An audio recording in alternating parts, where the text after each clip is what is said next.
بڑھتے جا رہے ہیں، گناہ بے پناہ بڑھتے جا رہے ہیں۔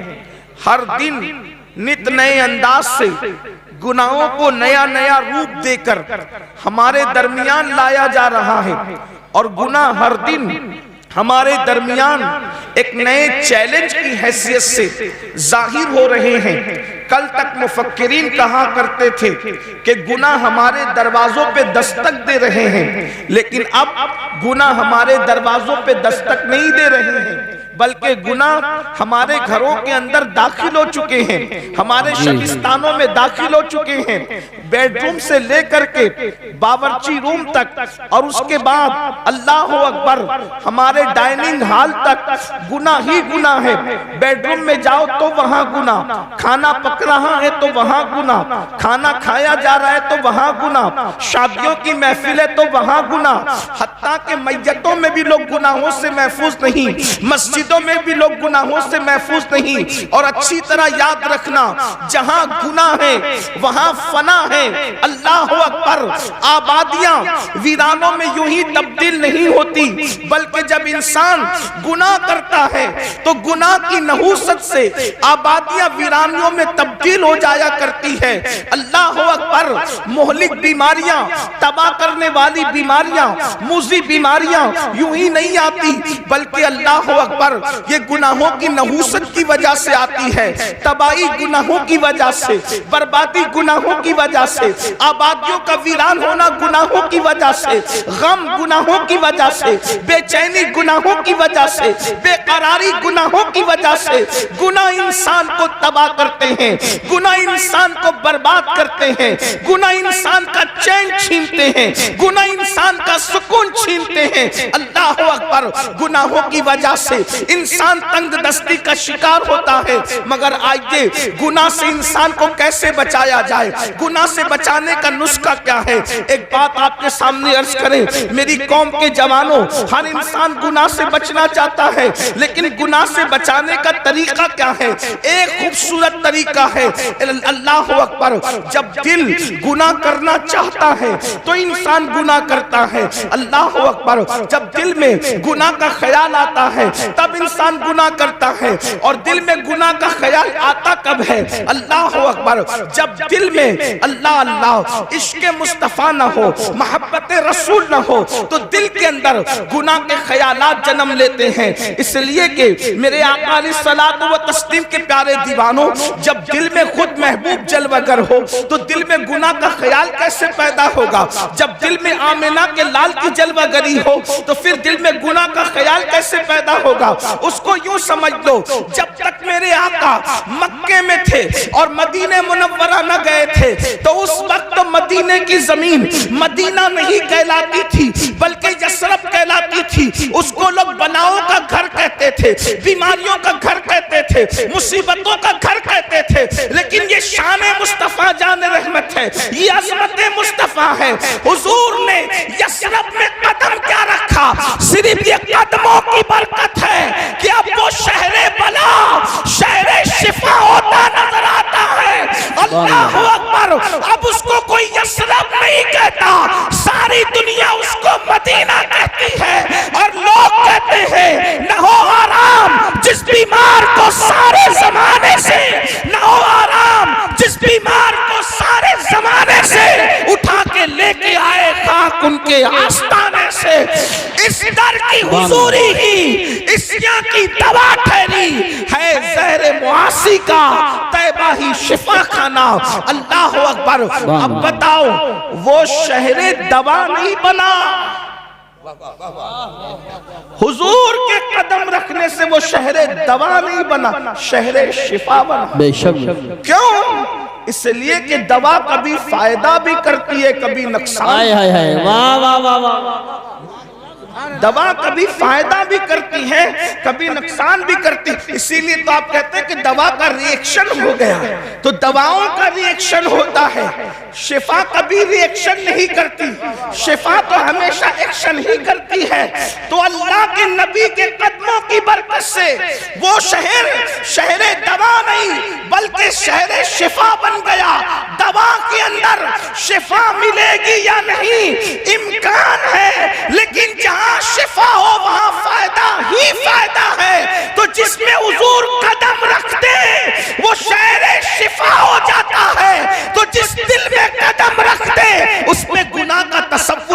کا تصور کیسا، اس کے پاپ کا تصور کیسا.